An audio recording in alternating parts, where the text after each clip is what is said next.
Hi everyone, for those of you who don't know me, I'm Megan. So this week we read two articles, and the first one I'm going to focus, they really overlap, but the first one I'm going to focus on is the Bridging a Cultural Divide with Literature. So there's a few key points that I wanted to bring out from this article. The first one was the biggest problem with the stereotype that people bring with Muslim people is that they're terrorists. And when we bring that into the classroom, it can really lead to a lot of psychosocial problems.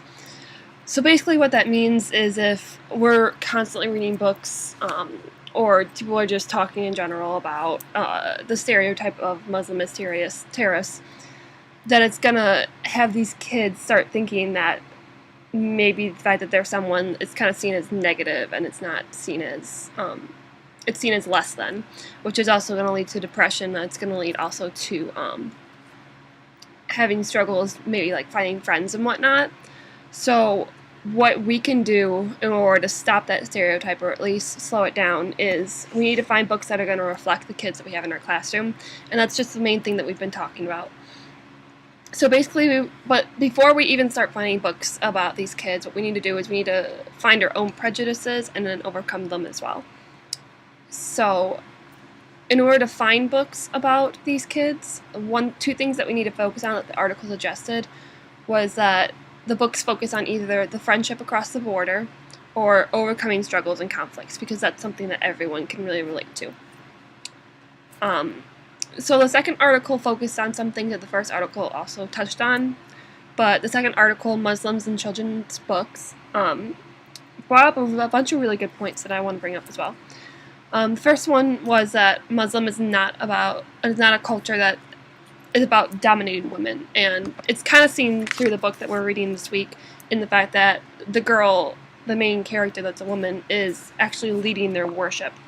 And they talk about how a traditional Muslim or Islam would not be happening, but in this book it is. The next point that they bring up is it's not about terrorism, and then they actually bring up the point that if they are being terrorists and like killing people and murdering and whatnot, then it's actually violating the Quran, so it's not what traditional Muslim are about. It also brings up the point that it's very important that we need to bring books about Muslims into our classrooms, and it kind of like ran through that a little bit, and so I wanted to bring up a few of those points. It said we shouldn't just bring in books that are in the Muslim setting, but they're mainly about white people. They should be focused on their people, and the Muslim people.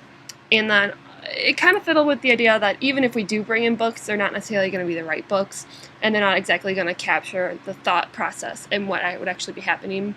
So I think that this was another main point that we've been talking about a lot in class, about how you need to pick books that are written by the author of the same type of people. So we want to have Muslim books written by Muslim people, because that's the only way that we're going to know for sure that it's authentic and that their ideas are going to be correct.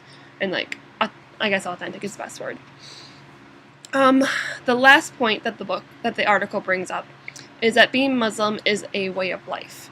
And the last page of the article really gave a bunch of examples that were really good about like different books that you can choose for your classroom. And so I'd really suggest going back and looking at those. And then it said a lot of pros and cons about using each book, but then at the very end it said that nonfiction books are definitely the best to use.